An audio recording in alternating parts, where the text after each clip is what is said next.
Ladies and gentlemen, welcome back to ESL 1 Cologne here at the NVIDIA Expert Desk. I'm your host, Alex Machine Richardson, and it is time. It's the one you've been waiting for. It is Group D, D for death, whatever you want to call it, the stacked group where we do see the likes of SK, Fnatic, G2, all in fantastic form, and of course, FaZe, the curveball amongst this very, very scary group. And it has been called as such for a very long time by these people joining me, of course, Thor and Yanko and Moses. Gentlemen, we are going to be talking about Group D. We're going to go in depth as to why this is considered one of the scary groups, and we'll be doing that in just a moment. But first, we need to show you guys what these teams look like and how they got here as well. So let's take a quick look at what Group D looks like from behind the scenes.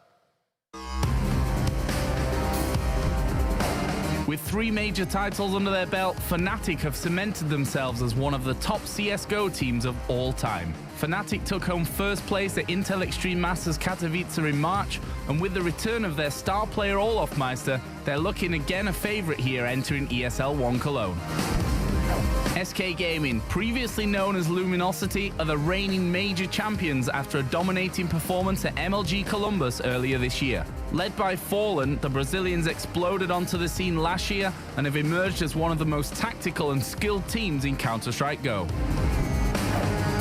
FaZe has combined talent from all across Europe to create a European superstar team. They struggle to organize themselves, but after a great showing at the qualifier, the team is set to take their spot at this major. After an amazing run in the ESL Pro League finals in London, G2 Esports only just missed out on first, but took home second place from the tournament. However, the team struggled to make it through the Katowice qualifier, knocking out Cloud9 with a dominant performance from Shox to claim their spot at ESL 1 Cologne 2016.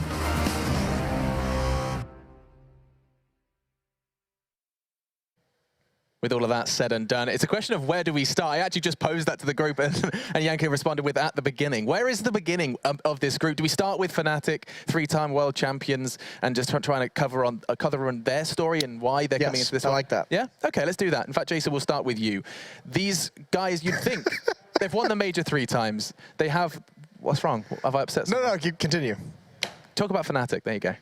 Go. Oh, I mean, this is just obviously one of the most dominant teams we've seen in CSGO history. And they've, the big question marks around them, obviously, is the return of Olofmeister, which is going to be massive for them to see exactly where he's at, where he can bring this team. But this is the scary part for Fnatic for me is we've seen in tournaments at times this year very slow starters. So there have been teams who struggled through some group stages, and then they pick it up, at the end of the group stage to make it through, and then starting into bracket play, that's when they really hit their stride. But they can't afford to do that here. Now they're going up against SK, who's the best team in the world right now. They have a team in FaZe who's very, very dangerous in a BO1 format. They have a team in G2 that's been, maybe one of the best teams we've seen in the past 2 months. So, I mean, there's a lot of issues here with Fnatic. They just cannot afford to start slow.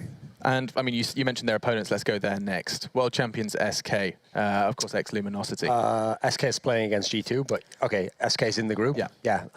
SK, obviously, the reigning major champions. Not only that, in the time between the last major, they've been the best team overall. Even when they didn't win. Okay, the DreamHack Malmo one, that was a slip-up, but they came right back. They won DreamHack Austin. They won ESL Pro League Season 3. Even when they lost at ECS, they were still in the final. They were still one of the best teams. So at the moment, they're the clear-cut #1 in the world. And it's one of the rare occasions you'll ever see where the #1 team, or a team like Fnatic, could be in a group where everyone could potentially beat them. And then, perhaps I would describe them as the curveball. G2, as of late. I mean, it was the Pro League Finals and ECS. Is that where this hype has begun, Yanko? Definitely. I think it started at Pro League, where they showed incredible resilience, mental fortitude, beating teams, taking maps off of a team like SK, and while being down. So they had to come back in those games to win those maps. And I think everyone knows by this point that it's been mostly because of the incredible performances from Shox and Scream that have been leading the way for the team. But all 5 of the players have been doing their part, so to speak. It's just that, they are the star players of the team. Absolutely, they are. And just to quickly touch on the final presence as well, bring up the brackets just to put it into perspective, but it is FaZe. Now, at the qualifiers, yes, they did have an easy run, as it said within the video, but is it not the same discussion we sometimes have with Flipside, where we're like, okay, they can get to the major, and if you forget about Cluj-Napoca, what can we sing and shout about, Duncan? Well, I mean, they won them up off Fnatic recently when they were at E-League. They beat them on Mirage there. they're a team where obviously you look at the names in there, they've got some very skilled players. AZ, Jacob, Rain, these have been some of Europe's best players. So it's true, I feel like as a team, they're not always there as a unit, and they've definitely had to find their identity, which they feel like they're starting to do, but just the firepower alone make them the ideal kind of wild card to put in with the other favorites here, because best of one format, they certainly can win a map off these teams. Yeah, and we'll be talking more about them in the second game of the group. But first, let's just start turning our attention. We want as much time as we possibly can to talk about our first opening game of Group D. We get an opportunity to see SK versus G2. So you've described them as undisputed world champions. Yeah. Is everyone in agreement here on the desk? Yeah. Okay. Nope. Okay, so let's talk about it. This is what I'm thinking. Obviously. No, I think their main title is like interim world champions, right? In a sense that they never beat the Fnatic lineup with Olofmeister in their tenure, right? They had the luxury of playing in a time where Fnatic was without Olofmeister, so I want to see them play against Fnatic and beat Fnatic and then give them the title of the undisputed best team in the world. Okay, so they have to get through Fnatic before you're willing to attach that title to them. You can run with this, Duncan. Feel free to respond. I mean, the problem is, the reason they didn't have to play Fnatic with Olofmeister is Fnatic with Olofmeister couldn't beat G2 and meet them in the ECS finals. So all Luminosity, now SK do, is go to finals, win the finals, or play very well there. Fnatic obviously didn't have Olofmeister for a long time. He's back, but you can't take anything for granted. You can't just assume that we teleport back 3 months in time and Fnatic's #1. I think it's actually the other way around. I think Fnatic has to earn their stripes in BK. We're the #1 by beating SK. Right now, SK is on the throne, and Fnatic are the ones who have to come for them. I think of it the other way around. Okay, and I do feel like it's worth starting the veto now, right? Like we want to try and make sure we have time to discuss this map. Is it safe to assume that map is going to be a heavy influence on how this plays out? Yes, but here's what's very interesting about this matchup, is that obviously G2's been having a lot of success against SK. So SK, in my opinion, have the best map pool against every other team in the world. Okay. But there's been these weird outliers, like, for example, Overpass. I think SK is the best team in the world on Overpass. Twice the guys from G2 have beaten them. So we start out here. Cash is the permaban of SK ever since Malmo finished. Mirage ban here is because it's not a map that G2 play, and it's a superlative map for the guys from SK. They're very strong on that one. It's actually the map that made their name. So we're expecting in the next ones that come out here, okay, actually SK is going to ban Overpass. They're going to say, right, we're going to respect the fact you beat us the last 2 times. We'll take it to another map. G2 banning out Train here. G2 like Train, certainly, but again, that's another one of those maps where you do not want to go against the guys from SK because they are phenomenal on Train. They're one of the best in the world, absolutely. Looks like as we're going down the map pool here, we're heading towards, I think, possibly something like a Cobblestone, because I'm figuring maybe it's a nuke ban coming in here. SK have played Nuke. They played it against, I think it was Renegades, or was it Team Liquid? It might have been Liquid at E-League. So it is Nuke ban. Go for Liquid. So we're now going to get either the, let me see, Cobblestone or Dust 2. Now, interestingly there, if it comes Cobblestone, I think that's still pretty solid for the guys from SK. If it comes Dust 2, that's been a fantastic map for the guys from G2. In fact, they've been picking that in series recently. So you have to feel like this randomizer can have a big effect on who's going to win here. Because on Cobblestone, I still think you do have to look towards the SK guys. And I think that's certainly helped them out there. But obviously, at least G2 get to pick the side. And they have opted for the T side then. You know it's Cobblestone coming through into this one. Yanko, does that affect your judgment at all? I think this is the weakest map for both teams out of the maps they have in their pool, right? I feel that they would both want to play some other map. G2 would have definitely been more happy with Dust 2. But the thing with these teams is, even at Pro League, if you go all the way there, teams have traded maps. I mean, Luminosity picked a map, G2 wins their pick, and it went back and forth in that sense. So with these teams, that doesn't have to mean necessarily so. I'm interested to see. Lately, it has seemed that G2 has SK's number when it comes to just simply playing them. So whether they will be able to keep up with that momentum. Yeah, we've asked so many questions coming into this major, and now we actually finally get some answers. It is time for predictions, though, Jason. You can justify your answer with, you have some time. Yeah, well, I just think for me, it's not so much about the maps that are going to be played. That's a big portion, obviously, but it's all about Scream and Shocks. I'm really intrigued to see how this team could stack up with SK if those players aren't going off, because G2's had the luxury of having these guys peaking at the moment and having a really good form of Counter-Strike. So if they struggle, I think it's going to be interesting. I am going to take SK, though. That's unreal. You see that? Yeah, unbelievable stuff. I mean, obviously, when you see players playing this form, this is why people still have to say G2 can win this. Did you actually say you're going to take SK? Yeah. Okay. Okay. Yeah, Yanko. I'm going to go with G2 because I just feel that in a best of one, in this type of atmosphere, that is where they can do the most, right? If they were to play against them in a best of 3, I would give the edge to SK, but in a best of 1 and on Cobble, I give it to G2.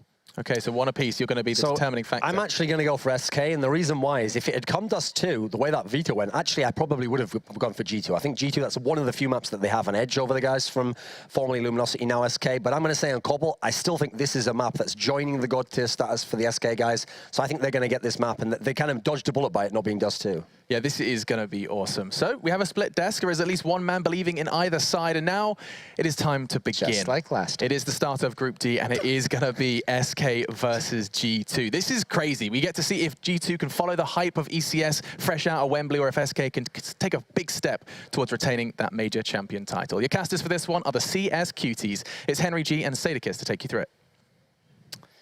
Thank you so much. Yes, the D in Group D certainly stands for death. Number 1, 2, 3 in the world, all in this group, and FaZe best of 1 potential to upset any of them.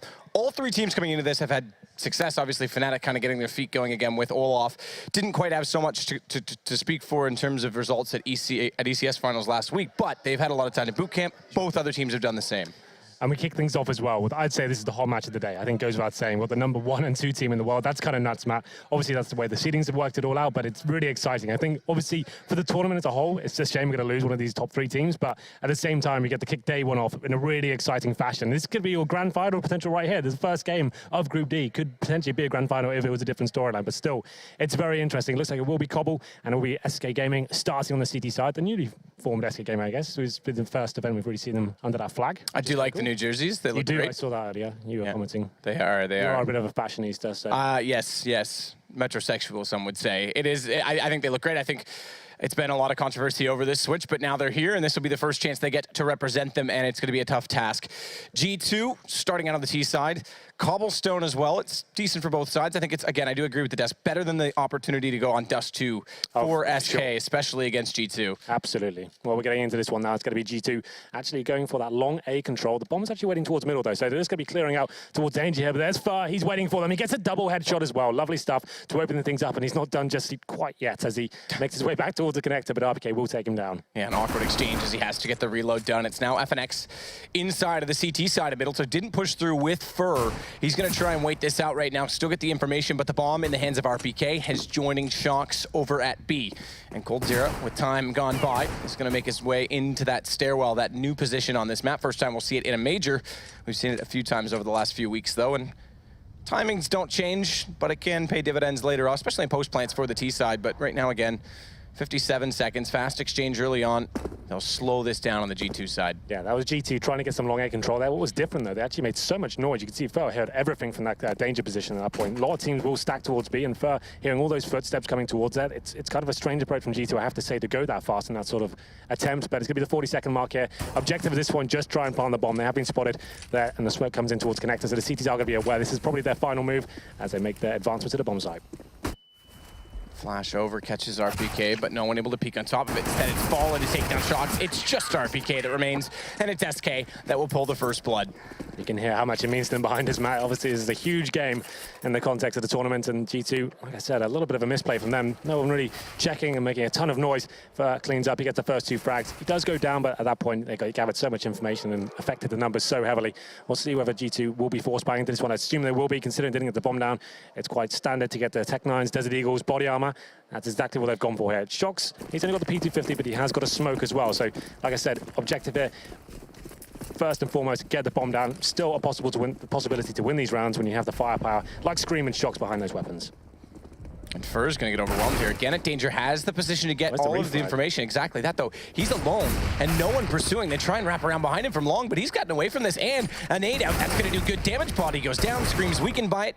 He'll pull back with the Deagle, but it's allowed FNX to rotate all the way over from B. Taco beats the smoke, but no one gathered from that from Osh just yet. He's staying in no man's land. Needs to be careful not to get double peeked because Scream is able to take him down after he finds Smiths. Brings it to a 3 versus 2 and a gun picked up on Shox. It's not necessarily done just yet for SK. They still have a task here as Scream, recovering said bomb, is just going to wait for Shox to try and probe the site, catch anyone off guard. And he's got information that FNX is still on the platform as well as he re-peeks off camera. That'll allow Shox to try and wrap around and find him directly. Yeah, Shox has got himself in a really advantageous position there, and he does spot Fur. I'm not sure, FNX, sorry, I'm not sure if he actually spotted him in return. Makes his way to the bomb site now, making a ton of noise, but gets the headshot onto him. And it's going to be the 2-on-2 now. Shox going down to 4 HP. Chance for that bomb plant, like you said, if they can get it across, but it needs to go across stables. Thankfully, it's shotgun from Fallen at that range that's not going to be able to do anything to prevent it. Quick tap on the bomb to bait it out, but he had his opportunity to plant on that, and he missed it. So now Shox, 1 versus 2, 4 HP, has to go for the bomb just to try and accomplish that goal. 23 seconds, he'll stick this plant, but they are coming out from balcony. Won't be able to peek him directly. Remember, it's the player name that showed for Guardian at the last major in that position that gave away the position of the player trying to do exactly that. Plant Shox, he won't have such fortunes against him, but does get taken down by Cold. But as you say, the goal for G2, I mean, they knocked 3 guns down, and they get a bomb plant out of this. You could see Scream's mentality behind that. They went all in and trying to win that round. At that point, they didn't want to get the bomb down. They wanted to see whether they could bait a CT in. And it did work to some extent. The fake plant comes in, and one player runs around. Unfortunately, a lot like with Desert Eagle, it's a 50-50 weapon in some circumstances, and the UMP took him down. Shox did very well with 4 HP to actually get a plant out of that. So they still recover the money situation. There will be a full eco this round, maybe some PT50s. Once again, a couple of smokes, try and get the bomb planted once more. But this should be a pretty clean-cut affair for SK Gaming in number 3. We'll see the buys coming now. They've actually got some body armor as well, so I guess they are justifying that extra money they got from the bomb plant there. So PT50s, a Deagle, body armor, a couple of smokes and flashbangs. And we'll see what they bring to the next round. You can see this could be a little bit problematic. Fallen still on the max 7, but obviously still one of the most viable maps to that weapon is Cobble. So many different positions and an aggressive play from Fer once again towards that long area. Takes down Shox and a grenade just to slow down and stun the terrorists coming around the corner as well. Did good damage onto Smith before he even came around, so M4 was easily able to pick up the rest, but he does get overwhelmed again. Fer, 2 kills down. FNX, that seems to be his trait, by the way, for Fer. He's gotten 2 kills and gone down immediately after in each of these rounds, but he gets good information, he does good damage, and FNX again going to be the one to rotate over and play in close proximity to the long A position, as Taco already pushed into the B tunnels, has completely limited the options for G2. It's nice play from the Brazilians at the start of the round there. They go aggressive, they know they've got the rifle advantage there. There's not going to be that kind of firepower available. With the terrorist, go for that nice first pick, gets a ton of information. They do drop Fer in the process, but he's already taken down 2 players. Scream recovering the M4, but in his position right now, there's not really much he can do with it. He does have the option to save that weapon, but that means he doesn't get money into the next round. So just trying to work out what the next option is at this point. Bobby has got the bomb, but he's gone down to 28 HP, but SK Gaming playing this perfectly. There's no need to force themselves into this issue. Let the T's make the next move. And they'll slow it considerably, considering Scream does have this M4. Good position from Taco. Yeah, he's rotated again. He's worked the map actually quite well. Again, it was him that pushed up at the start of this round to get the information from the B tunnels. He's going to wait and look it out, but Scream, considering the possibility, nice shot still with that UMP, the headshot precise. He'll follow it up, and he'll go immediately on the hunt for that M4. They'll carry that into the next round.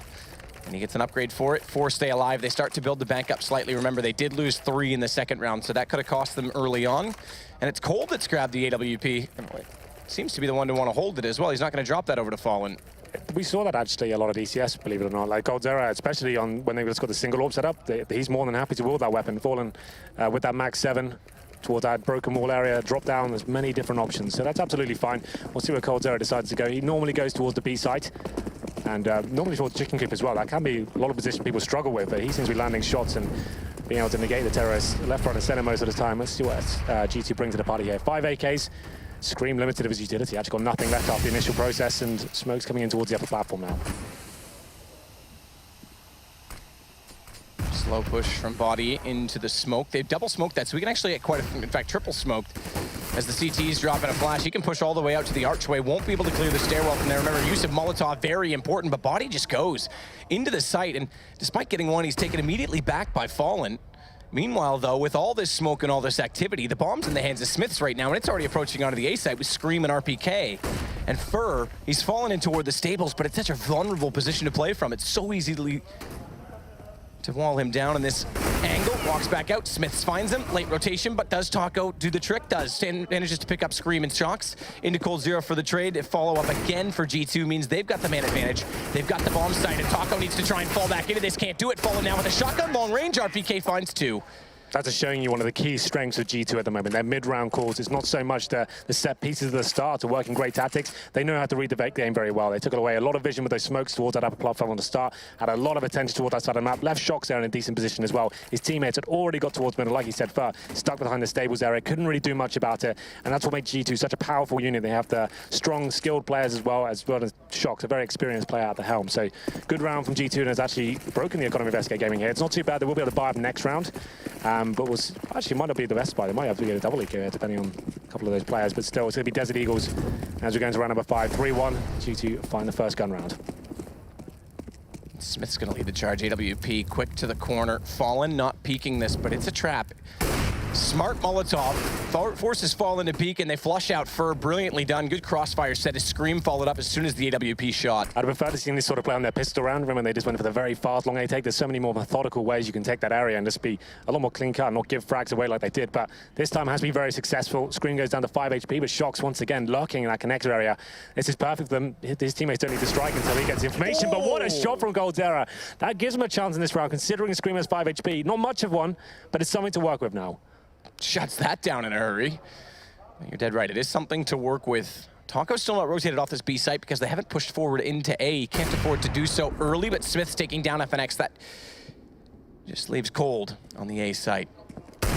Body getting closer to his position. Cold does peek. That gives it away. Refaces. Nice shot again from Cold to drop body, but Smiths is there to follow it up with the AWP. And as mentioned, Taco, well, never left the B site. Never had the information to do so. So at this point, just trying to do late economic damage to try and take down some guns and pull them back toward the SK side because they haven't been able to reset G2. Remember, the 3-1 scoreline, we talked about that. If you can make it 4-1 after the first gun, it would put them right back onto the pistols on the G2 side. Yeah, at this point, Taco just trying to pick up a weapon.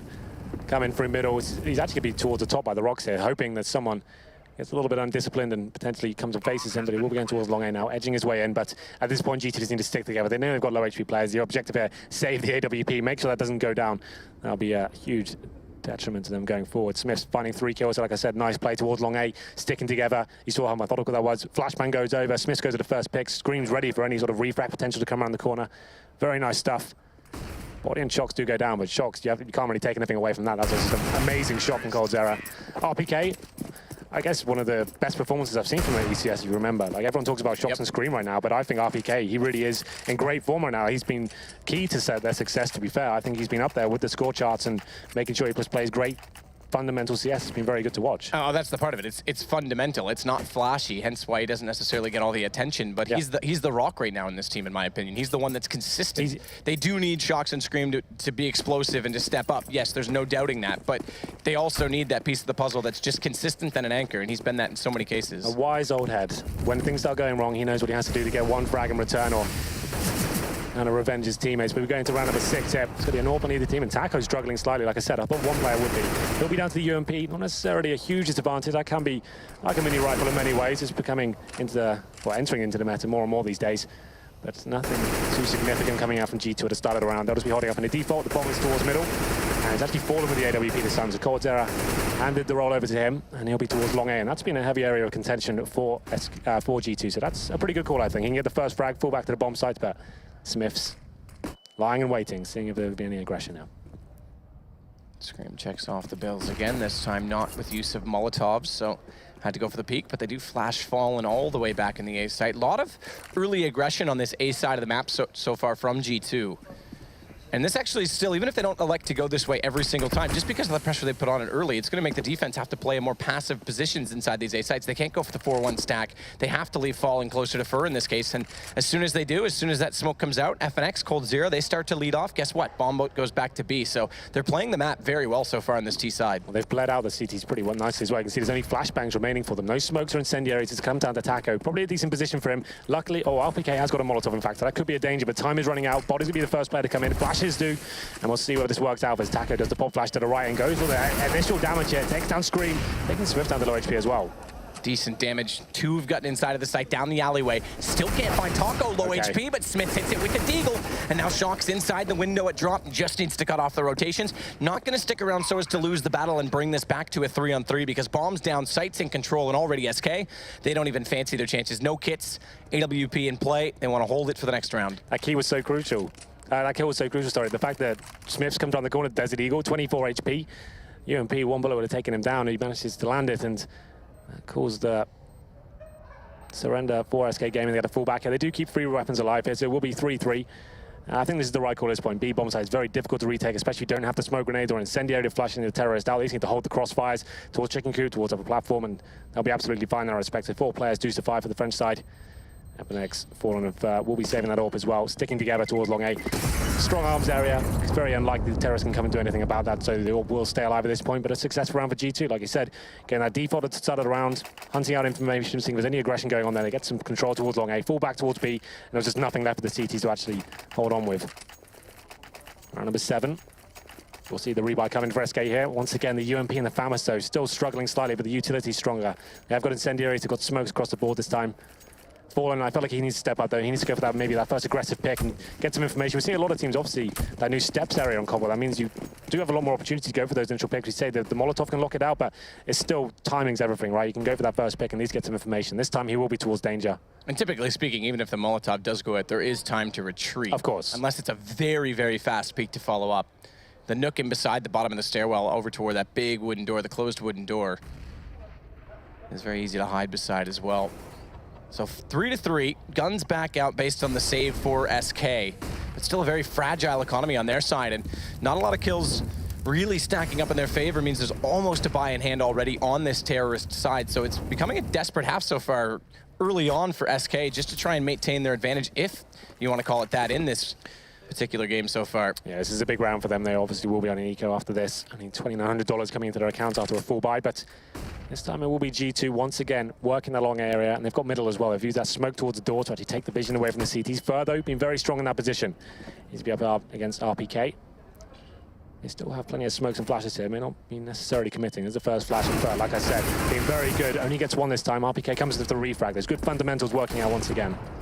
Fallen long range, trying to find the angle. He's playing it from the barrels, and he will get RPK jumping. Now they know he's there, though, so he has to play the fight. He can't just sit, wait, and let the angle present itself. But when they put the attention toward him, it's FNX that steps up, and Cold on the rotation will close them out. 4 stay alive. They upgrade to some AKs, and a double op setup now in the hands of SK. Yeah, so down the fur, he slowed them down just enough. He may have only got 1 kill there, but it was he got tons of information. He's so close to the doors down at the bottom there that the CTs can rotate in, and Fallen holding strong towards the back of the bomb site there, landing every shot he could. And it's going to be 4-3. Like we said, a big round for SK Gaming. They would have been broken if they weren't to win that one. It's going to be a double AWP setup for them as well. Fallen and Cold Zera. This is probably one of the deadliest double AWP combos we have in the game right now. Both insane with this weapon. And we'll see whether G2 can bounce back after losing round number 7. It's going to be Smith back on the AWP. Scream struggling a little bit more. He's got the Galil in hand, but we'll see what the objective is this time. Not focusing so much towards the A side. It is a default for now. And you can see a 4-man setup from SK Gaming. They're predicting a B side attack this time. Shocks and body, the close ones to the smokes. Haven't seen as much drop room aggression so far in this game. Every time we've seen it, there's already been activity going on at long as his body right now. It's been late pushes to come in. It hasn't been the point of contest so far from this G2 side, but again, this time with an entrance on B, it's a fake for G2. They take the bomb back over toward the A side. Good read this time though from Fallen. It's pulled Fur into the balcony position. Smith's on low HP. But Shocks is still lurking, can be a problem. Watch Fallen, gets to barrels, but he's spotted. That is a huge problem because Fur going down. He's a sitting duck inside of the site. Does find the first shot, good reaction. Second, a missed shot from Smith, and now he's got a chance, but RPK hits the headshot desperately on top of the platform because that goes down, and the round starts to fall apart. Very clever from Golzera there. He knew Shocks was coming. This is the exact same tactic they ran on the first go around here. They brought it down to a 2-on-2. FNX waiting for his teammate to get in position. Flashback, actually a smoke going towards long A. That gives him a little bit more control in the situation, and what a shot that was. Takes down RPK, just Smiths towards that stables area now. A lot to do. And all they have to do is play this together. It's an AWP. One shot might land, but he has to recock the gun, and as soon as he does, 19 HP, easy to follow up with these AKs. But they also need to make haste. Oh, he's easily found. Cole just walks around behind him. And another round for SK. Now, finally, the money is gone on this G2 side. It'll be 2 rounds against them, plus bomb plant, so they can level it out with a force buy onto, you know, the pistols, the Tech 9s, but they can't afford to go all into this. Well, we saw that was the exact same strategy we saw in the first gun run there from G2. Show that heavy hand towards B, take away a lot of the vision with the smoke grenades, leave Shocks in a position where he can come in for the lug, but SK, they're reading it perfectly this time. It works once, it's not going to work again. Fallen staying strong towards that A bomb site. That's actually the perfect scenario at that point. He can just get 1 or 2 frags, slow them down, get them a little bit cagey. As it'll be 5-3 here. Double AWP setup still ringing true for SK, and it's going to be, like you said, G2. It's going to be the partial buy here. Tech 9s, P250s, a couple of smoked. I assume this means they go towards A, smoke off the balcony, smoke off connector, flashes over, and hopefully try and swarm Fallen, who they're hoping will be there. And there he is. Misses the first shot. This is a dream scenario so far. Fallen knows they've got up middle. Okay. Good shot through smoke, though. Finds Smiths. Slows down the first attacker, but it's body to take fur. That's an M4 down on top of balcony, and Shox gets fallen trying to retreat. This is suddenly getting interesting because they're getting very, very aggressive, G2, and Scream, he finds Taco. FNX commits through the vent, does catch him off, but still it's a man advantage. Bomb down again for G2. Kits are on both of the remaining SK players, but Body's going to try and wait this out in behind the APC, and Shox with the AWP, well, doesn't even really need to get inside of the fight, just wait it out late. And the amount of smoke still deployed on this A site is a problem, but Cold spots Body's shoulder, opens it up. I'm not quite sure that he did spot Shox getting into the corner on the barrel, as he did jump across the wall, but he's got an inkling he's in this position. Good read by Shox, though, waits and holds the angle. It's all on FNX, finds RPK with the headshot, finds him instead.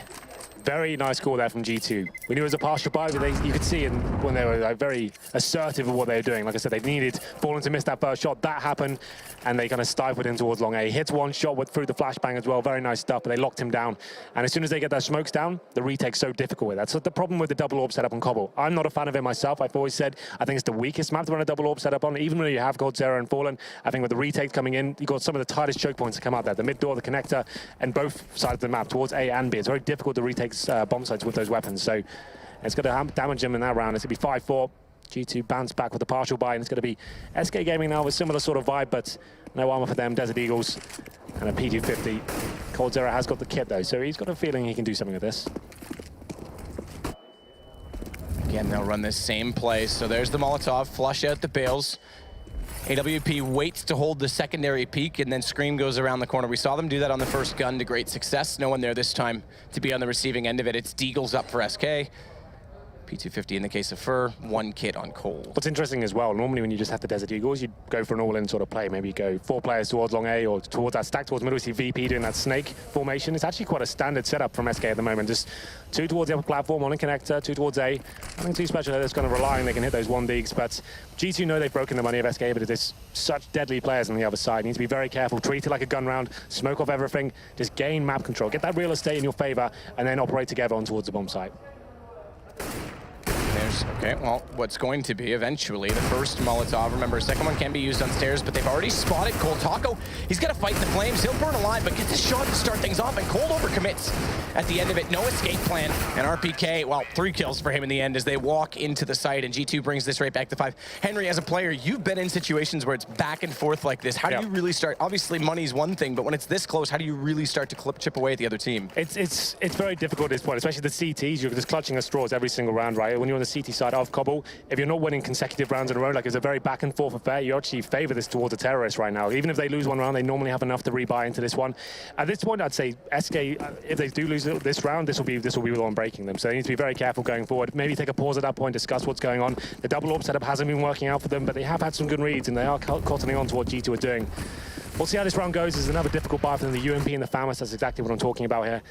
It can be such a difficult game to actually get back into on Cobble. It's so reliant on the utility. You're having the incendiaries, the smoke grenades to hold them off for a limited amount of time, but G2 now, they're on the double orb setup. It's a change of pace for them. The T side is actually a little bit more beneficial. Obviously, you have 2 turrets towards each side of the map, 1 towards long A, 1 towards the upper B platform, and then you can do some serious work with those weapons. And this will be a much slower pace round. They know SK Gaming is struggling a little bit, so potentially will be over-facing, trying to make that first frag come in their favor. And keep in mind, too, with the economy the way it is, that's why you can justify these aggressive buys in the thought that if we win it, it's us that suddenly has the advantage, but the money left over, the residual cash, 0 on 4 out of 5 players on the SK side. So like you say, this very much breaks them. They only get $2,400 next round, so this is a big round for SK once again. They've managed to win them before. Fallen with the AWP. This time he's actually towards the bomb site himself. It's a much more defensive play instead of him going for that first pick. That's normally the methodology when you're struggling with the cash. You want your big players to actually find you those first kills and bring the man advantage in your favor. More of a defensive setup. Time ticking away now, so this will be G2's final move. Body with that positional control towards the upper platform. They still have 3 smokes, flashbangs, and Molotov as well, so this should be fine. CTs are going to struggle here. They've only got flashbangs to hold them off. Taco and Cold, passive setup. FNX as well, passive at the window of drop, not even facing it, but it's all 5 players out from G2 at long B, down the alley. Taco spots it, but goes back in and Body. Headshot landed. FNX does buy Cold some space, but he still knows there's one more in that position until FNX. He follows it up with a double. Cold can't duck his head fast enough, and Scream takes it off. That's what's going to allow the bomb plant in this, but look at the HP as Scream gets tagged. There's still a chance. Oh, that nade! He's in the open, but it won't go far enough. Yes, it will. FNX takes Scream, a 3rd kill, but the problem is they go down to just further the process. He finds Smiths, 1 versus 1, and the head shown they know where each other are. Shock's trying to utilize this new stairwell position, and Fur's desperate to try and land shots, but he gets just obliterated by the AWP. SK Gaming did everything they could there. FNX stepping up. He gets 3 kills. They bring it down to the 1 versus 1, but Shox, in this kind of form, you have to wake up pretty early in the morning to beat him, and it didn't work out. He was actually over-facing, my opinion, there, Shox, just ducking and weaving between the upper and lower positions of that new steps area, but he comes out on top, hits the headshot, and that's all it requires, and like we said, that breaks the economy of SK here. It was quite a tight round for G2. It wasn't as comfortable as you would have liked, considering the setup there. It comes down to 5 seconds there. They're having to sacrifice a player with the bomb plant. Grenades coming in, are very low HP players, but it's a big round for them to win, and we'll see what SK Gaming decide to do here. It's not so much a partial buy here, just balancing things up with PT-50s and Desert Eagles, no grenades purchased, and you can see G2 reading this very well. They've got 2 MAC-10s. This means you have 2 reconnaissance players, and believe it or not, that's actually amazing on Cobble. Drop down area especially, like we've just seen, Shock's making light work of Cold's area there. Comes down against unarmored opponents, that has completely chews them apart, and it will be taking the man advantage here. There's no need to actually do anything with this though. Shock's in this hold his position, even if he gives this gun away, it's not a massive deal. If he comes into a stack, for example, that's not a problem. Giving the MAC-10 away, like he potentially will now, he actually gets away with it. That's not huge. Against armor players, it doesn't do too much. And it gets him so much money to those 2 single kills. $1,200 made, Body and Scream following up immediately after, and Body a chance to close out the round, they'll do so. So G2 take a 2-round advantage. It's the longest string of rounds we've seen since the opening when it was 3-0 and then 3-3. It's 4 in a row now for G2, which does build up the lost round bonus to a position that an AWP can comfortably, well, I shouldn't say comfortably, it's going to be Glass Cannon for Fallen. Yeah. They actually could have dropped that over and done that more efficiently. So Glass Cannon Fallen, they don't have a single incendiary. They do have a couple of kits here, but it's still a difficult round for them. The incendiaries can be so beneficial, especially looking for those first picks as well. You can, if you want to face towards the upper platform, you know there's tight corners, you can hide in as a terrorist there. You don't have any sort of utility to actually make them face, so it is detrimental in that sense. We'll see what Fallen decides to do. Hasn't really been going absolutely nuts. This game is on 6 for 7, had a couple of big rounds where you've been finding those picks when they make their way towards the A side, but this time it's more aggressive. He wants to get that first kill, nails it as well. That's what he needs to be doing. Need that killer instinct, especially when you're struggling with the economy like this. Fur pinched up close to the bottom mid door as Scream waits at long. Pre-fire out to make sure no one is there. Fallen was trying to spot above Fur to get him the information to bait them in with that AWP, but that smoke coming out. Fallen doesn't have full vision anymore of that doorway. They're going to commit to the positioning nonetheless, but it's the bomb and G2, a man down, over toward B instead, and finally we're going to see some drop potential from them because RPK late toward long. The first thing they'll do, clear the crossfire angles and then drop through. Opening is available, but Cold is waiting for them at the arch side. Let's see if that pays off or not, because right now there's still a chance they could wrap back with Scream probing in on the mid side of A. Well, this is the first time in a long time that SK have actually had the man advantage as well. You can see how this has affected G2's play. Shox finds some control towards that drop-down area, but FNX not giving anything away. He wants to cover the A-split potential at this point, but there are 4 G2 going towards upper platform, and Shox, he somehow finds it, takes down Taco. That's from drop-down. Now Cold Zera up against it. Cold was the one watching that position. He gave it up. He went more passive, and it left his teammate open. He needs to make up for it, but he's down to the 19 HP. First kill successful. Double AWP brought back over. Fallen's going to take down RPK, but Shox has his still in the sight. He's holding the close angle. Bomb needs to cross from Scream. Smoke will allow it, but Fur is on the flank. And his timing, this bomb is only just going to go down when Scream tries to retreat. Fur's going to be there, but he misses the shot somehow. Scream nails him. This gives him a possibility. Shox falls, Fallen finds it, but they know exactly where Scream is, and smartly he jumps back down. They're going to think he's retreated to play the time. Yeah. And he has a massive chance to walk around them. Fallen's looking for it. They're both considering the possibility, but there's no information to read this on, so they have to tap and bait. And Cold's so low on HP. They line up. Scream's got both. That's godlike from Scream. That awareness, knowing that they saw him go towards the platform, that's a very strong position traditionally in that sort of situation. So it seemed, okay, he's definitely going to be up there. He times it to perfection. He jumps down, and he actually completely outplays him there. That's really, really nice stuff from Scream. We talk about his form right now, but that's the kind of play we normally see from the likes of Crims. Someone who's a really intellectual player, someone that thinks with their mind, and Scream just completely outgames him there. Very impressive stuff, and that's such another huge round for G2 to win. Now look at the money. A Scout, 3 UMPs, a Desert Eagle. There's 2 rounds remaining as well. They could have taken an eco here, but they've decided to go all in. This could be a very pivotal stage of the game. G2 have won the half now. It's 8-5. And they're looking very good right now. Their key players are showing up. And you nailed it, the back and forth games. SK getting broken. That's what started the swing thing. So the champions of ECS against the team they beat in the final, the world #1, the defending major champions. They've got a 3-round lead over them. And SK, this group, I would never in a million years want to go to a lower bracket ever. Yeah, and it doesn't get any easier from this point. Taco's going to start it off, though. Does get body with the Deagles, so again, they have the man advantage. The UMPs to work with the armor penetration, the best possible armor penetration of an SMG, and the boost up. Shox has now spotted this. Smartly, they won't overcommit to it, and they get the early information, fall back immediately. Fallen, great shot over on the A side from the front of the APC over the hood of the car in toward long A, hits the headshot on Smiths. He's got the information on RPK, he's gonna find that as well, but look at Fur. He's getting baited in this whole time, has Fallen. He's done all the damage, he's gotten all the aggro, and Fur's gonna close this in. It's Scream 1 versus 5. AK-47, but an excellent round from SK. Yeah, I have to say, a little bit sloppier from G2 there. They got a bit ahead of themselves, if I'm honest. That was 3 UMPs, a scout, and I think a pistol, and they're not dropping a single frag there. That's pretty unfortunate for G2. They were over-facing angles by themselves instead of that coordinated team play we've been seeing and flashing certain angles and getting the real estate in your favor. They're all facing one by one there. I think they thought that round was a given for them, and that kind of shows that they can sometimes let their concentration slip at times, and that was a bit of a problem. That was a big round for them, like I said. That could have been really important going forward. We hit round number 15, and they're the ones struggling this time. It's going to be 3 AKs, 2 Tech 9s, and SK Gaming with that flawless round, they do manage to get AK-47s and a double orb, though. That's the problem for me, like I said it before, and the CT side especially, I'm not a big fan, and that grenade, I'm not a fan of that either. Don't even understand. Not even remotely close to where he was throwing it. Well, I'm sure it's fine. Shox will just dust himself off and get on with it. He's only got a Tech 9, so... In the words of TLC, yeah, well, first you don't succeed. Just pick yourself up and try again. I was hoping you could get some goal band references in there. Yeah, I absolutely would. But Cole, he's got, okay, well, flashed out, almost finds a 30, just can't land it. But the first 2 shots are excellent.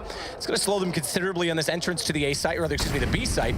But Smiths does have bomb down behind the statue, early cross, no one on the rotation able to cut him off in doing so.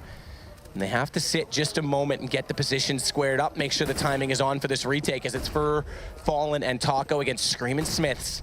And Smiths on an AK, as with his teammate, are both playing common positions. Scream gonna try and take advantage of that stairwell. It does give him the headshot. He can control the peak, and he nails it. But Fallen gets the shot back on Smiths. They now know where Scream is. And he tries to go for a quick tap on the first peak, but he's baiting them back in. Eventually will get found, and Taco hitting the shot. This is gonna bring it back so reasonable considering it went to 8-5. Money wasn't great. That anti-eco poorly played by G2, and it goes 8-7. Very important moment there. The last 2 rounds going in favor of SK when they looked like they were completely out of it, but 8-7, that's not a bad result at all. We do traditionally consider this a terrorist-sided map, so this scoreline does kind of make sense. It was SK Gaming picking up the pistol as well, so that suddenly helped them out. They went 3-0 up here. But yeah, that kind of works for both teams, I think. It's going to come down to this pistol. It'll be huge, the best of ones. Although it's a very cliche thing to say, if you win both pistols in these kind of games, that can be what influences the entire result. These teams are very equally matched right now. We saw at ECS Finals and Pro League as well. It's been back and forth as to who's the champions of each respective event, but...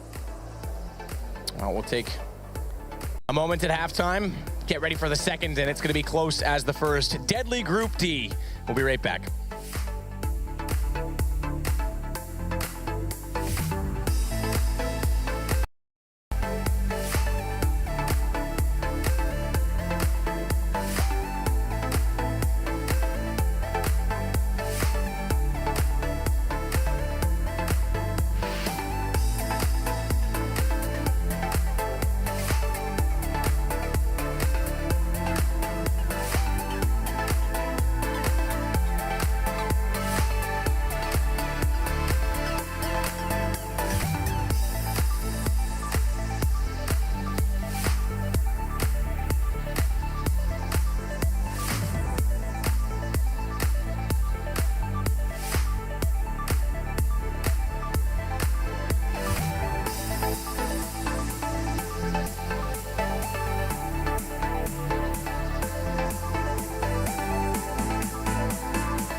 Welcome back to the first game of Group D, SK versus G2, number 1 and number 2 respectively in the world.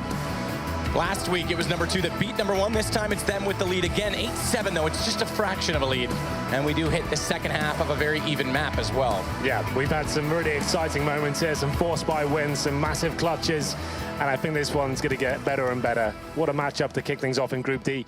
And those last 2 rounds, especially for SK, you have to say, that's going to show you what kind of world-class team they are. They had the balls to actually go for that force buy on round number 14. They could have ecoed that one, but they actually go with the UMP, the scouts, and it's coming with a flawless round as well. That's what makes champions in these big tournaments. And we go into the second half now. Will be SK Gaming switching over to the T side. We'll see what they bring to the table here. Not only known for their more methodical style on the pistol, but there's obviously many options on Cbble just to go for the straight-up rushes and swarm the CT. It's going to be 1 smoke purchase, 4 sets of armor, and we'll have a look at G2. Normally go for that 5 set of armor themselves. We've actually got Scream, though. He's got the flashbangs and the diffuse kit as well. A little bit of a safety net. So we start things off again. As for contributions, well, there's the usual suspects surely stepping up in big moments, but frag distribution's been even on both sides. To start this pistol round off, it's just Scream on a kit. He's playing the utility role on the CT side. Meanwhile, it's Fallen doing the same for the terrorists as they've gone for 4 armor aside from that. And the early aggression pays off again for Cold Zero. Remember, it was SK that won the first pistol. Cold this time, not Fur to start it with 2, but Scream's pulled it back. Taco's up close, burst fire, not common, we see it. Does pay off and take down RPK, and Scream's able to fade away back to the smoke to try and go for the retake. Again, he's the one with the kit, so he needs to die in a reasonably close place to his teammate. But he's gone down at the top of the ramp, Fallen. His teammate's there, Body is already faced, he's got the information. And he tries to fight it off with the P2000 with a pop flash in. It's Taco that just pursues to push. He won't give him the space. Fast A split comes from SK Gaming. Like we said, there's many options on this map available, but that's certainly one of them. You send 2 players in towards drop down, add towards that window. If you get that control uncontested, you're in such a strong position at that point. His teammates come out towards middle, and you could see how G2 was struggling at that one. It was Shox who was left towards long A by himself. He rotates, can't find a single frag, and it's going to be them coming out on top. Fallen, though, that was such a nice play from him. He was actually holding towards long A, but he fought his teammates. They're actually really nice and defensive right now. They've spotted the Scream's gone out towards middle. I'll rotate rounds through his mid. That's the round guaranteed at that point. Scream, a little bit of an all-in moment for him. Comes out connector, doesn't check towards middle. Hopes for the best. Does work out initially, but does get punished after all. Force buy comes in for G2 now. CZ's 5-7s. Just Smiths, of course, is the AWPer, but look how fast his round is, and Body gets the first kill, in fact. Fur went completely Hail Mary all by his lonesome, down drop without even waiting for lurk potential, and get caught by 3. But it did give him the information that at least 2. He saw 2 when he fell down. Were there at drop, so they rushed the A side immediately after. They compensate for the difference. They take down Body and Shox. Bomb planted as well. And they're all reasonably well off in terms of HP. In fact, Fallen's only lost 5. That's the only damage. And it looks like they'll just look for exits, because Scream's already gone up to the Cinderella Tower. Rapunzel, I think. Rapunzel. I'm sorry. Yes. I didn't have parents that read me nursery rhymes before bed. Oh, that's all right. I'll read you stories we like. You can. We've been pretty tame with our jokes. The last couple of Are you suggesting that we no, I think it's good. Again? I think we're maturing into real adults now. I think people we're starting to respect the craft instead of making a mockery of it, perhaps. I wouldn't say we were doing that, Henry. There are some Perhaps points I just think making a people would say mockery that. of life in general. But they are going to try and save. They have the UMP brought up on RPK. He's got head armor. They've got a Molotov going over in his hands as well. And Scream obviously has armor as well. So they'll hold on. Deagle in his hand. They can't really buy much. They can't justify to buy much in the second round, or the third round, excuse me, the second of the 2 after losing the pistol on this CT side. So keep what you can. Try and do some exit damage if possible. And they'll have to just basically concede the fact that SK has a tremendous advantage again on this round before they go into the first gun. So it could go to 10-8 before G2 gets a chance to respond. Yeah, both pistols we said, and 3 zeros for that matter as well. So that's 6 rounds off the bat for SK in their favor. They don't have a huge lead, of course, but it's going to be 9-8, and you'd assume it will be 10-8 here because RPK just at that UMP. He's got head armor as well, but we'll see what he decides to do when he positions himself. I think he's towards the B bomb side of the broken wall position. He's actually there alone for now. He has got backup. It's going to be coming in from Body, but he's playing towards that connector area. They are focusing towards drop down right now. You see 3 players looking towards window. That's completely shut down as First smokes it out, so they'll have to reposition themselves this time. Nice default from SK at this point. Like we said, you want to treat these rounds like gun rounds, just regardless. If you lose one of these, it's so detrimental to morale and money. So many things can go wrong if you drop these sort of procedures. Well, the 3 UMPs, Fallen, Mac 10, trying to build up money to get toward that AWP early, potentially. Need to find these opening picks. FNX does so, finds Shox, wrapping around the corner. Remember, there is still one more at stable. We saw it through the X-ray positioning, and RPK's gone low. Fur's just going to be a nuisance in this position, but Smiths did find FNX, thankfully cold.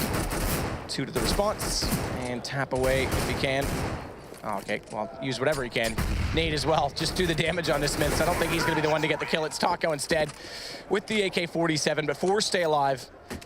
Fallen not able to get a kill in that round to build up the bank, but he's already got an AWP in hand. And he's actually, okay, so it's gonna be cold again. He's gonna go for the AK, so they are running cold on this map as the AWP. Yeah, like I said, we saw this a lot of ECS.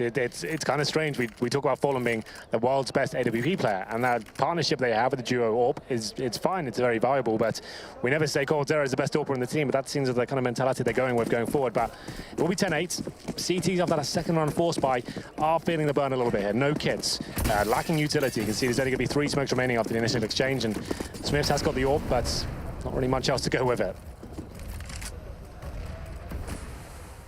FNX, bottom of the stairwell. Does have Shocks already probing for information early at the bottom of mid, but thankfully a smoke deployed by the terrorist side early.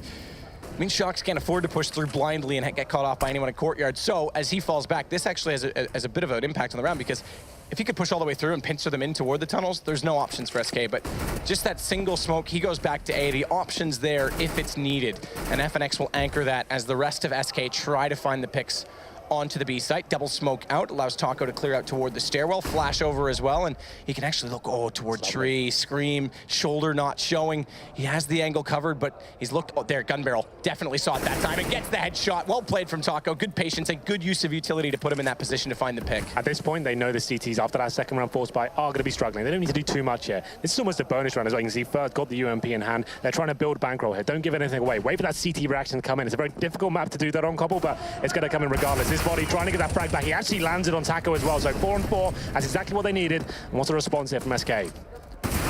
Shot from Shock. Smiths to follow it. Good crossfire in the site. 2-man advantage. It's coldzera again on AWP on this map. Not going to find anything as Smiths is just on fire this round. Picks up 3 kills late, and it does come back to just 1. Now, same situation. It was SK to win the pistol in the first half. First gun got away from them, and then they lost 2 after to bring it back dead even. G2 has a chance to try and do the same here as the money. Yes, okay, they've got 1 more in hand, but it's not great on the SK side. Keeping so many players alive, that's what helped them out here. Had they gone down to like a 2 versus 1, that would have been a huge problem. They managed to keep 4 players alive, so Body did what he had to. I said there had to be some sort of response, and we can see he gets that first kill. That opens up the floodgates here. We go into round number 20. This is huge with the CTs now. Smith, so he has got the AWP, but they have also got the incendiary grenades. They've got the smoke grenades and some kits, so it definitely boosted their percentage chance of winning the round compared to last. But it's a very heavy B-sided attack coming in from SK. Look at all the fire on the upper platform, just holding them off for now. Yeah. No rite of passage. Flash as well, Taco, they're not going to peek on that. Good leg up from Smiths, couldn't land the shot completely though, and Scream, he knows he's there, but he's in the open. FNX to take him down, there's low HP on 2. Finally, Smiths hits a shot. Oh, and a no-scope on Taco. He's absolutely come to life behind this statue. As again, they have the man advantage, and SK has no ground at all in B. Thankfully, Fur comes in late toward drop. That'll open up something. As Smiths gets a little more vulnerable, but there's smokes behind him that's still going to give cover as Fallen takes RPK. That's traded. Bomb in the open, and Smiths 2 for 2. He gets 3, make it 4 now. 7 kills in the last 2 rounds for the CT AWP. Yeah, say what you like about Smiths, but he's performing on this map, certainly on the second half as well. Another 4 kills for him, and he's just holding strong there. That was a really weird execution from SK Gaming there. They went for the surprise factor. 1 flashbang over, didn't use the smokes whatsoever, just tried to bundle them way out towards that upper platform. And for me, that's never really going to work out for you, especially when you know the orb's there. You're just hoping he misses that first shot, but Smiths hits absolutely everything, and that brings things into 10-10, and it's broken the economy of SK as well. So Tech 9, CZs, no armor.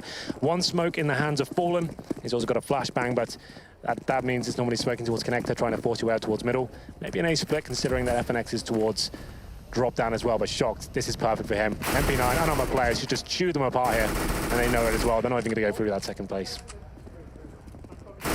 Shocks. He's been anchoring this A side alone, playing it aggressively to get the information, but he's done exactly that in RPK. Lovely M4A1S in hand is going to try and come around behind them, but this is a problem because Cold takes down Scream. That was their pincer move, just to try and limit it, and a reverse boost coming over. RPK's got no idea. They're actually right above, although Taco's not up on the wall directly. He's just holding the angle. It's a good angle to hold, though, as the 1M4 picked up on the way through, does find a kill, pulls them back to a man advantage, but that's canceled out. And they still haven't found RPK, which could be a problem in this because he has the bomb, and he can just wait and hold this for Body, who doesn't need to peek. He can just play off the information.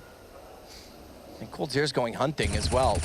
That lovely MAC-10 one-handed animation. Or rather, excuse me, the MP9. It's rather misleading, but It comes down to RPK at this point. He's got such a strong position. His teammate Body from the connector as well, just trying to bait him in a little bit. RPK has got control of the bomb. This throws a spanner in the works. Fallen coming from danger as well. Now he's got 2 positions to watch. RPK should have heard this, and he actually suggested it. He's gone right down into the corner to cover this angle off instead. Even if he knows, it's the timing from middle at the same time, but Fallen's not going to be checking it. Good positioning from him, good adaptation. Like he said, he had the footsteps.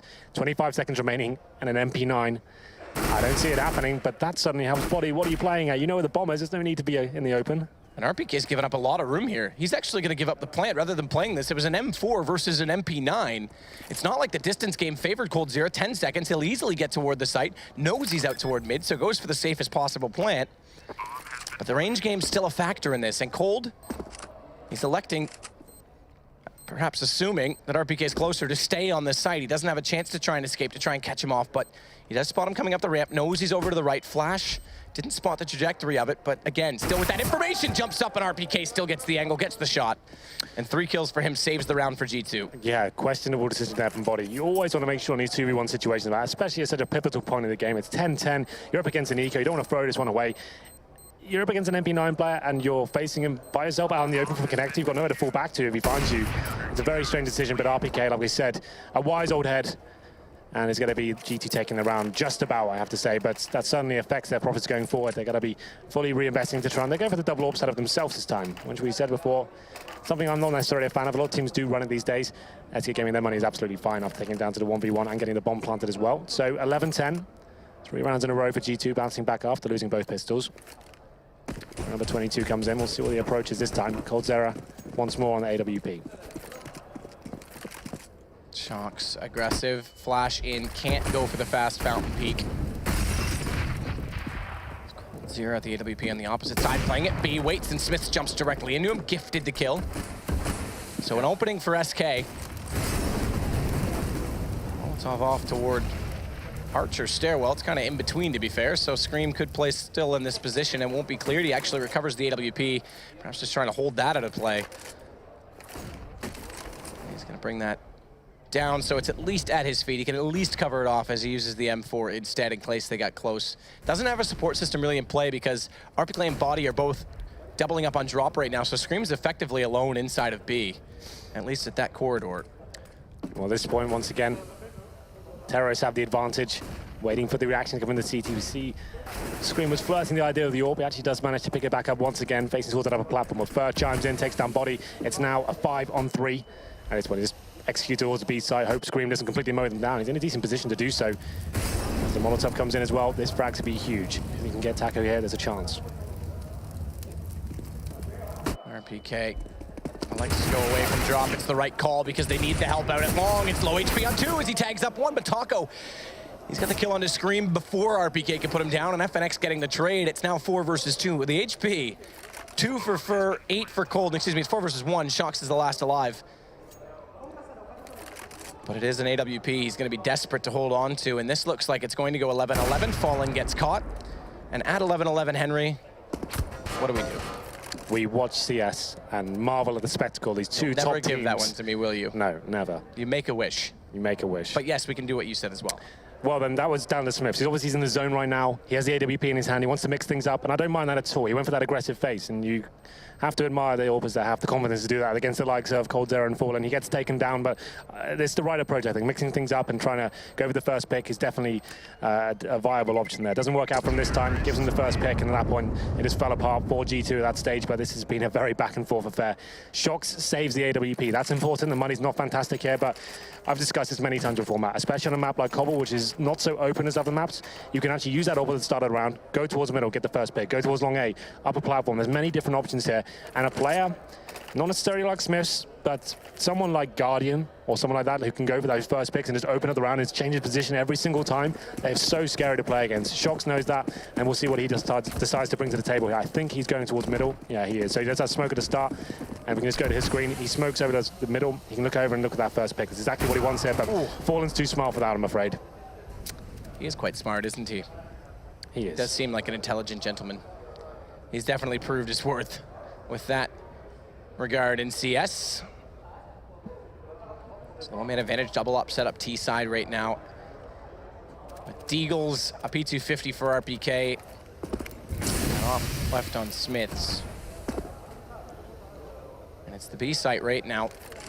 That's the intended target, as Fallen is waiting to anchor out this long position. Watch it, though, because Body and Scream are coming through, as is RPK at long. If they elect to push through, if they find Fallen in this position, it's an AWP in a vulnerable spot that could be saved and carried over.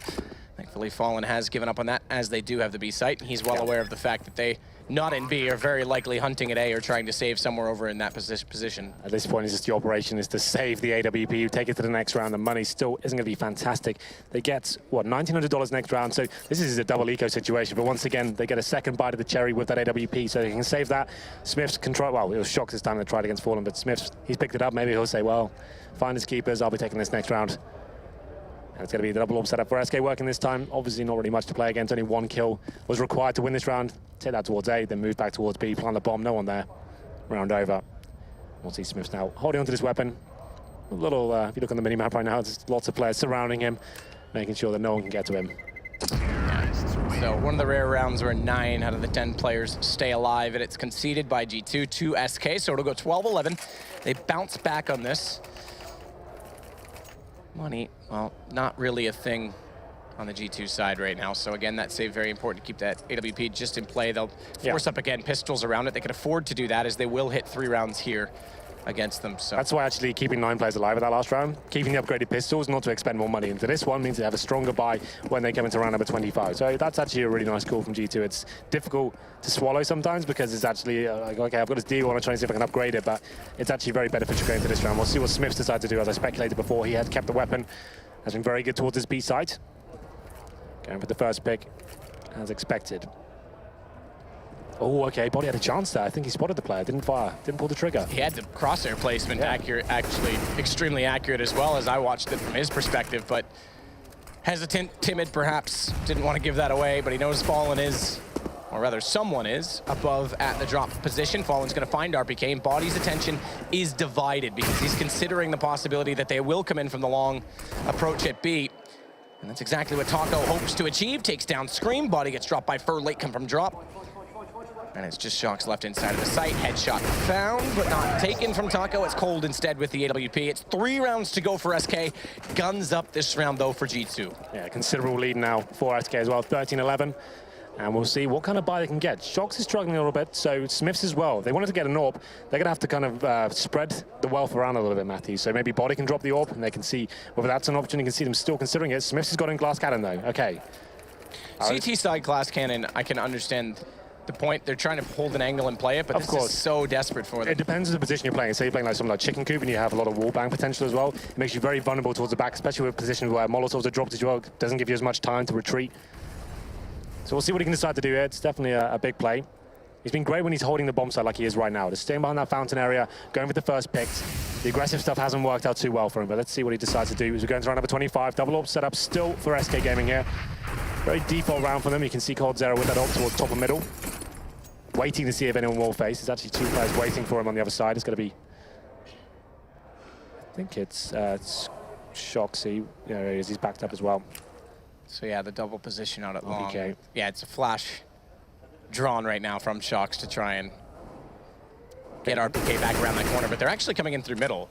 And they've got no read on this right now. Shox is going to have to suddenly switch back with the M4. Play this from the perimeter. Does drop bomb. Now that's a dividend. That's a plus because it's round the corner, but it's a good refrag from Taco.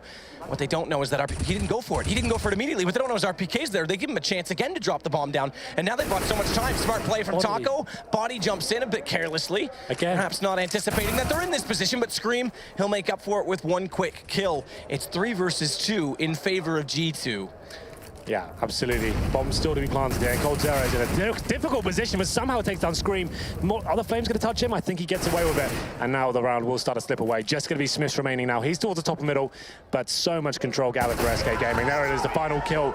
And I have to say, Body's jumping out carelessly once again in those big situations. It's easy to be waiting for his teammates. Luckily, Scream got the refrag, but still, he could have waited that. They could have not dropped a single frag there. That could have been much cleaner.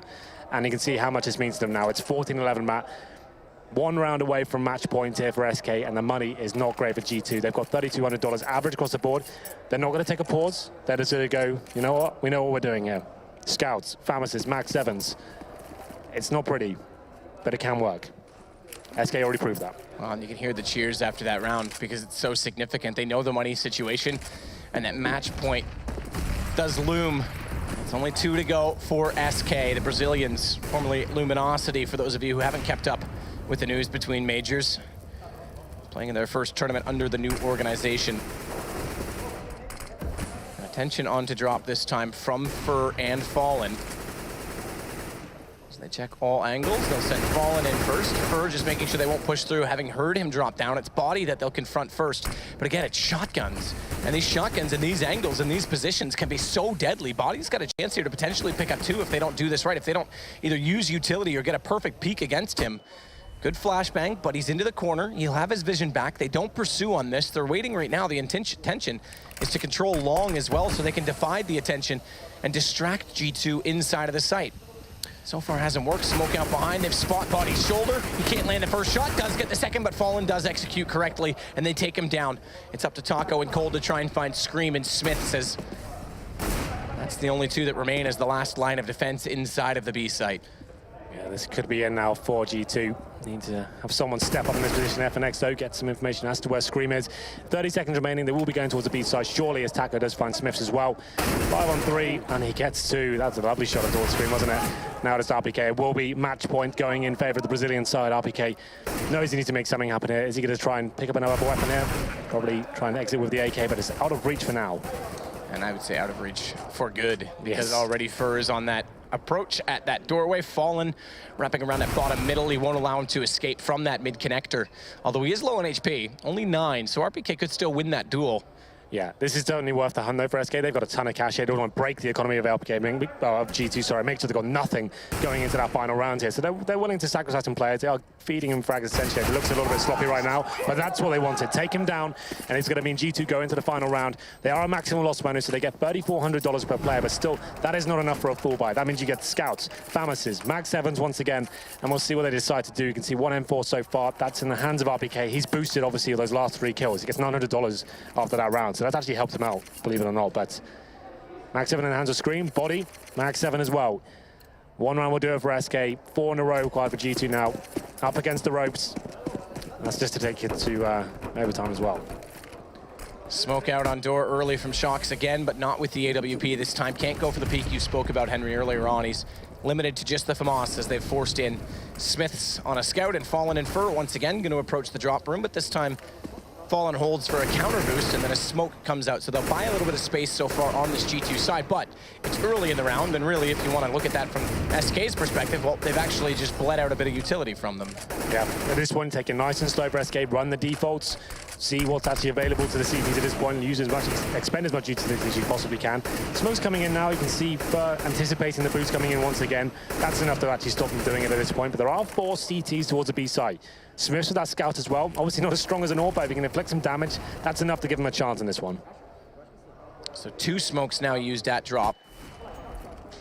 Still waiting for that counter boost to come in, perhaps thinking G2 need to change things up. No timeouts called in this game. Yeah, that's weird for me from G2 especially. Well, G2 especially in this late and in the first half when it was back and forth. So neither team electing to use it. Fur does find one on entry. It's RPK to go down, but Body close up does this time land the shotgun. The Mag 7, as Shox is rotating all the way back out. This could be good, actually. Shox's position. They're going back through the tunnels on that kill alone, and Shox has all the information. He's got all the read on this, and he's going to let them go by. Trigger discipline, no. Shoots when he can. It gives his position away. He only lands 1. They'll go back on the hunt, but the rotations are coming over. FNX has elected to bypass that duel with Cold Zera, who does win it with the Tech 9, in hopes of getting to the site fast enough to plant the bomb, but Smiths is there, however. The scout goes for the jump shot, no land so far, 7 HP, drop down. This should pretty much do it. As Scream with just a Mag 7 has to rotate. He's going for the flank again, does land the shot with the USP, so 1 versus 2, but Cold will close it.